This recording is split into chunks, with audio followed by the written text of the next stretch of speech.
Hello, friends. I'm glad you're here again. Today I want to share a very personal story with you. Sometimes life throws real challenges at us, and we are not always ready for what might happen. So, if you are going through a difficult period or are just wondering how life can change absolutely everything in one moment, this video is for you. Don't forget to subscribe to the channel, like it, and click on the bell so you don't miss new videos. Let's support each other together, because every story has its own moral, and I'm sure you will find something important for yourself in this situation. Emma and I always seemed like the perfect couple. Whenever we were seen together, our friends would say, "You guys are made for each other." My parents used to hold us up as an example. And our neighbors often said they wished they had the same relationship. We have been together for over 5 years, 3 of which have been married, and during all this time I have never had a single reason to doubt our love. I always thought that our relationship was built on trust. We could talk about anything. We had no secrets. At least, I thought so. Every day was filled with little things that made us happy. I always knew how to make her laugh when she was in a bad mood, and she knew how to support me when I felt tired or depressed. From the very beginning of our marriage, we built a life together. At first we rented a small apartment, then we saved up money and moved into our own house. We dreamed about the future, planned trips, talked about children. She always seemed to be the person I could trust the most in the world. She knew me better than I knew myself. When I left for work, she would kiss me on the cheek and wish me a good day. In the evening, we would cook dinner together and share the news. On weekends, we went to the movies or just laid on the couch watching old favorite TV shows. We had our own rituals: Sunday breakfasts with pancakes, board game nights, and the tradition of giving each other little surprises for no reason. I really thought I was happy, but at the time, I didn't realize that all this perfection was just an illusion. There must have been some warning signs. I just didn't want to notice them. For example, she always held her phone with the screen down when she put it on the table. Or the moment when she suddenly started coming home from work later, explaining it with new projects. Her behavior hadn't changed much, but sometimes I'd catch her looking thoughtful when she thought I didn't see. There was something in it, like fear or guilt. But what exactly was she hiding? I didn't suspect anything until one day I opened her laptop. It was an accident. I wanted to find our old photos for our anniversary to make a nice collage. She left the laptop on the kitchen table and it was unlocked. I didn't even plan to check anything. I just opened it automatically to look for pictures, but the first thing I saw was an open letter in draft form. It was addressed to me, but never sent. "I'm sorry that everything happened this way. But I can't hide it anymore." I read these words several times. My heart began to beat faster. My palms were sweating. What did she mean? What was it that she couldn't hide? Was it about me? Or was it not meant for me at all? I sat there staring at those few lines and felt my throat tighten. Different options began to spin in my head. Maybe she had done something wrong. Or maybe she was sick and afraid to tell me. Or, I didn't even want to think about the first thing that came to mind. I tried to look through her other drafts or messages, but I didn't find anything suspicious. This was the only trace. I could have gone straight to her and asked her what it meant. But something stopped me. Maybe subconsciously I already knew that I wouldn't like the answer. I closed my laptop and pretended nothing had happened, but at that moment, my perfect world gave the first crack, and a cold fear began to grow inside me. For the next few days, I acted as if nothing had happened, but everything was boiling inside me. I tried to analyze the situation, to convince myself that maybe I was just exaggerating, that it could have been an old letter written under the influence of emotions. But this phrase, "I can't hide it anymore." It sounded like a bolt from the blue. I began to notice more little things that I had previously ignored. For example, she was staying late at work more often. Her phone was almost always on silent, and when she received messages, she would quickly close them if I was around, and then something happened that turned everything upside down. One evening I was sitting at home, watching the news on my phone, when I suddenly received a message from an unfamiliar number. "You should know what's going on behind your back." I froze. At first I thought it was some kind of joke or spam. But something made me answer, "What do you mean?" After a few seconds, the answer came, "Your wife is lying to you. If you want to know the truth, come to this address." The text continued with a place I did not recognize. I felt a cold sweat run down my back. I didn't know who had written to me. I didn't know what was waiting for me at that address. But the worst part was that part of me already knew what I would find there. I looked over at Emma, who was on the phone in the kitchen, laughing merrily. She looked so happy, so carefree. But was this carefree look real? Maybe everything I knew about her was just a game? I could feel the despair growing inside me. What should I do? Should I go to that address? I could have just ignored the message, delete it and go on with my life as if nothing had happened, but I could not go back to my old life, because deep down inside, I already knew the truth. I just wasn't ready to accept it yet. I tried to collect my thoughts. It could have been a joke. Or someone just wanted to sow doubt in my head. But I had the feeling that it was not a coincidence. I didn't answer right away. I just sat there looking at my phone, as if the screen could give me answers. "If you don't come, you'll regret it later," came the next message. It was too much. I got up, walked to the kitchen, and asked my wife, "What are you doing tonight?" She didn't even raise an eyebrow. "Oh, it's been a hard day, I don't even have the energy. I think I'll just take a bath and go to bed early." I looked at her carefully. She behaved absolutely naturally, as if nothing had happened. Could she be such a good actress? I decided to take a chance. I was asked to cover for a colleague. "I'm going on a business trip for a day or two," I said in a calm voice. "Oh, that's too bad." She pretended to be sorry, but there was no hint of sadness in her eyes. Something was clearly wrong. I quickly packed a small bag to make it look believable and left.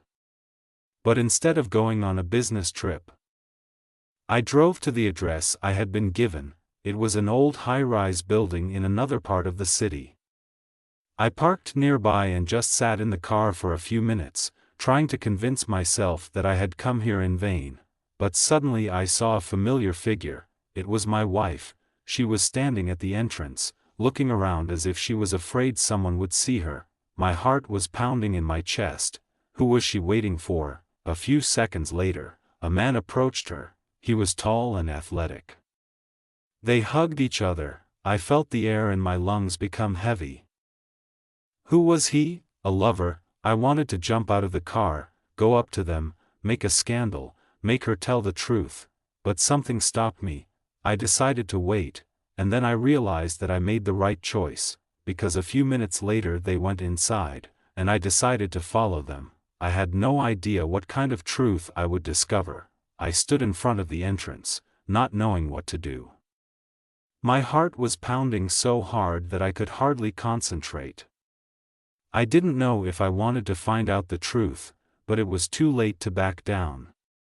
She went inside with this man. Who was he? What does he mean to her? And why was she acting like she had something to hide? I cautiously opened the front door, hoping it wouldn't slam behind me, and walked into the entrance. My heart was pounding. I knew this could all end badly, but I was already here. I needed to know the truth. I climbed the stairs to the floor they had entered. The door of one of the apartments hadn't closed completely yet, so I heard a fragment of their conversation. "Are you sure no one will find out?" The man asked. I'm doing everything I can, she replied, but it's very difficult. My wife was lying to me every day. It became obvious. I walked closer and cautiously peered into the hallway. The door was only slightly ajar, but I could see their silhouettes through the narrow gap. She was standing with her back to me. And this man leaned toward her as if he wanted to hug her or whisper something important. I held my breath so as not to give myself away. This can't go on forever, she continued. I can't hide it for too long. I clenched my fists. What could she not hide? How long has she been hiding it? At that moment, I had two options: to break in and demand an explanation or to wait and find out more. I chose the latter. I didn't know what exactly I was hoping for, but something inside me told me that this was not the whole truth.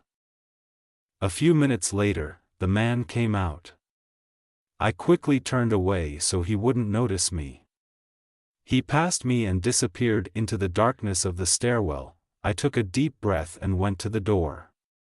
I knocked. A few seconds of silence, then cautious steps. The door opened and my wife stood in front of me. Her face was frozen with shock. What are you doing here? I looked her straight in the eye. You better tell me. Her lips twitched as if she was trying to find the right words. And then I realized, she had no idea how to justify herself now. I was standing in the doorway, and she was looking at me as if she had seen a ghost. Her eyes were darting from side to side, as if she was trying to assess the situation. To understand what I knew and what exactly I had seen. What are you doing here? She repeated in a slightly more confident voice, but still looked confused. I didn't answer right away. I just looked at her face carefully, trying to find at least a hint of honesty. But her reaction told me more than any words. You better tell me, I repeated, not taking my eyes off her. She swallowed nervously and stepped back a little, giving me the opportunity to go inside. I walked into the room and looked around. It was a small but tidy apartment. There were some documents on the table, and a cup of half-drunk coffee next to it. But I was interested in only one thing: who was this man and what was going on here? She closed the door behind me, and silence hung between us. It's not what you think, she finally said. I smiled bitterly. What exactly do I think it is? She pressed her lips together as if she was deciding what to tell me. It's just a working meeting. I raised an eyebrow. A work meeting in someone else's apartment. Late at night? With someone I'd never met? She didn't answer. I slowly walked over to the desk and picked up one of the documents. It was a bank statement. Someone's name, large amounts of money, transfers to different accounts. I looked at her, and she abruptly snatched the paper out of my hands. It's none of your business. Her reaction was too emotional. I suddenly realized that it wasn't just about what she was doing here. The point is that she has been hiding something for a long time. Why didn't you tell me?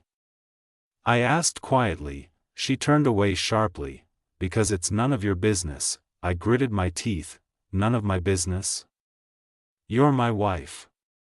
You're hiding something from me, and it's none of my business. She was silent.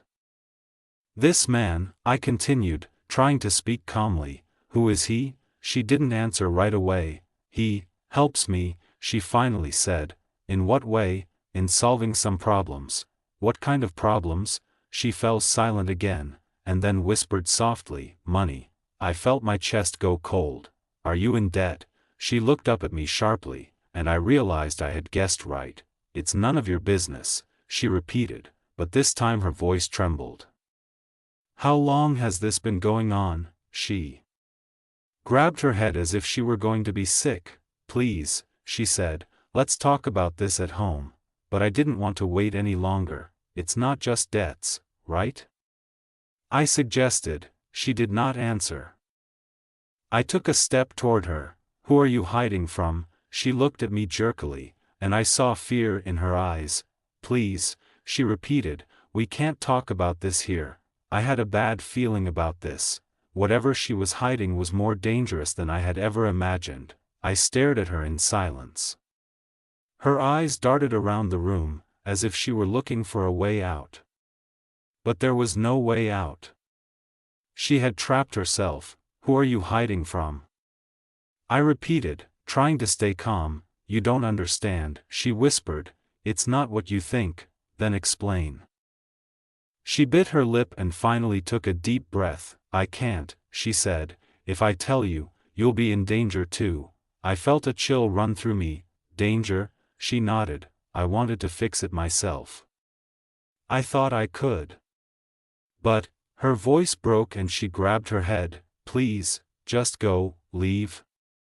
I took a step closer. Are you serious? Did you think you could hide this forever? I was trying to protect you.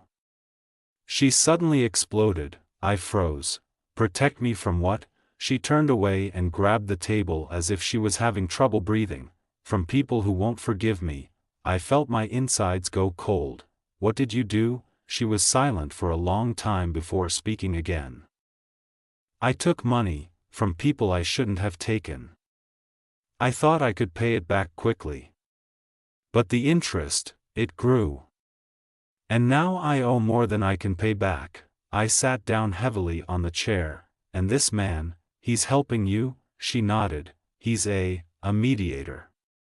He's trying to negotiate a delay. And if they don't agree, she shivered, they warned me. If I don't pay back the debt, she didn't finish her sentence, but I didn't need to. I understood. Why didn't you tell me before? Because I knew how you'd react. You would want to solve everything, to intervene. But they don't play by the rules. I clenched my fists. What are you going to do? She looked down. I don't know. I didn't say anything. My whole world was crumbling right in front of me. I'll fix it, she finally said. You don't need to interfere. But I already knew it was too late to back out. It's not just about you, I said quietly. It's about me now. She closed her eyes as if she were sick. But I had already made my decision. I'm not going to let her deal with this alone, even if it means that I will be in danger too. I couldn't sleep for a long time that night. Her confession stuck in my head, and I replayed every single phrase she said over and over again. She owes money to dangerous people. They are not going to just forgive the debt.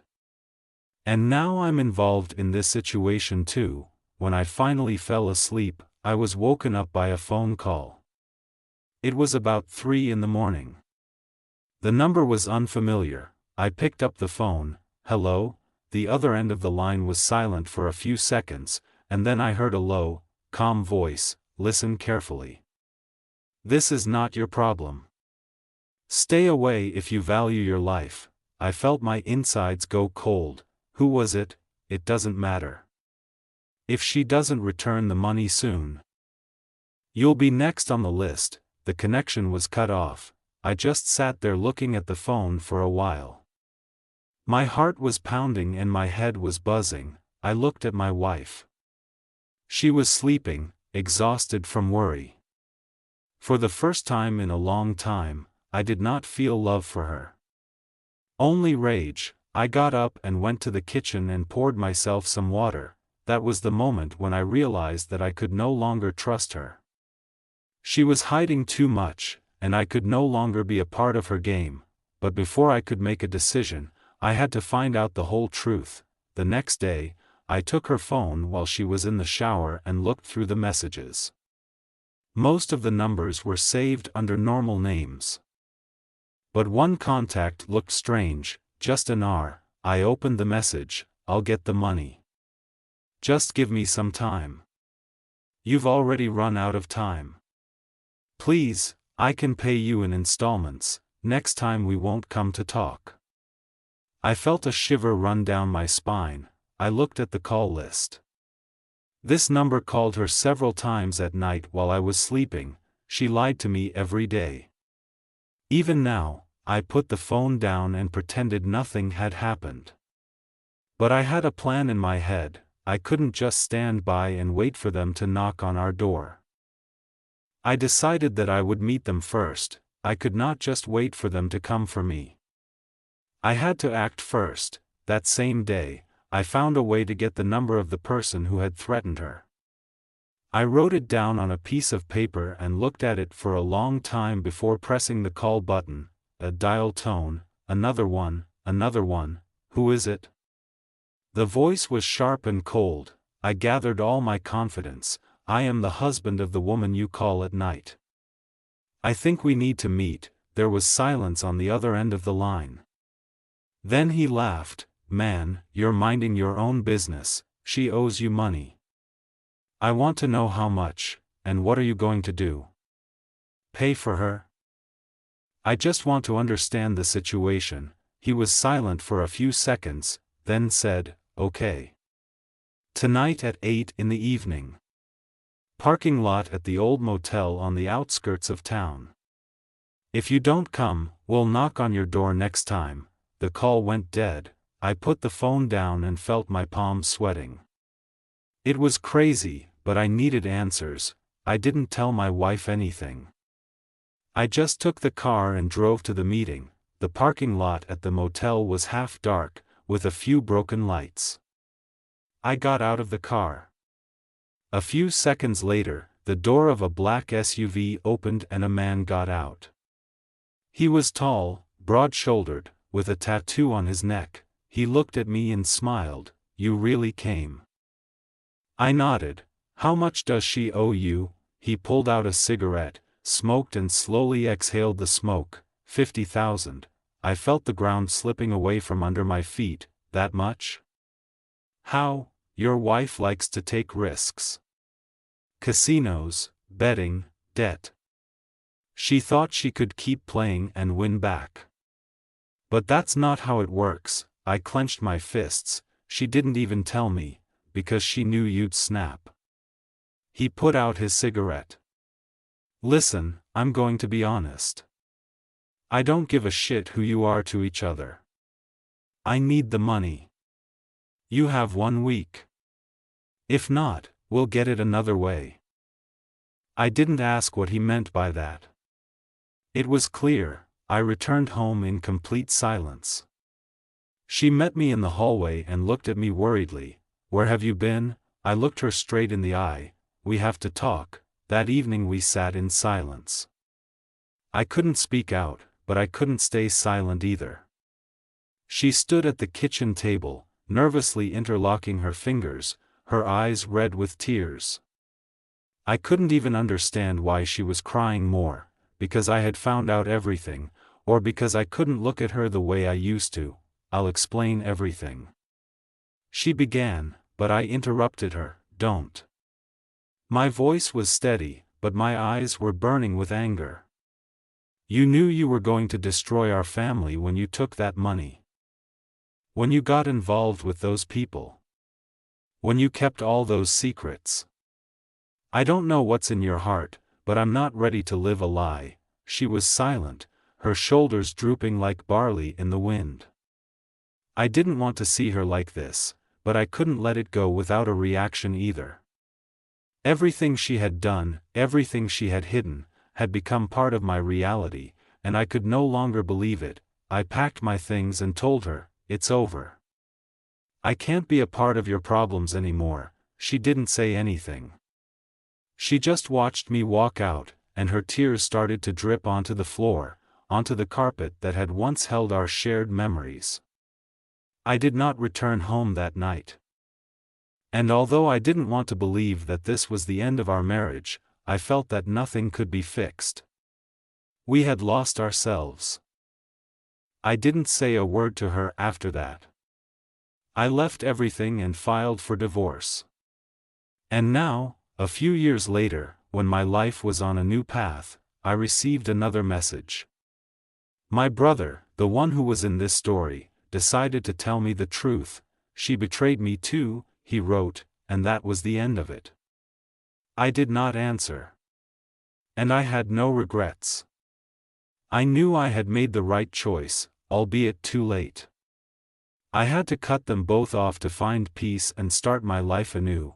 I moved to another city, found a new job, new friends. And I met someone who really appreciated me. We got together, and everything started from scratch. Now I realize one thing. Sometimes betrayal is not the end, but an opportunity to start again. After all, losses, no matter how painful, often lead to something much better. Thank you for watching this video to the end. I hope it made you think, because life always gives us a second chance, even if sometimes we are not ready to accept it. If you have your own stories or thoughts about this video, feel free to share them in the comments. I would love to read them. See you in the next video. Take care of yourself and your loved ones. Bye.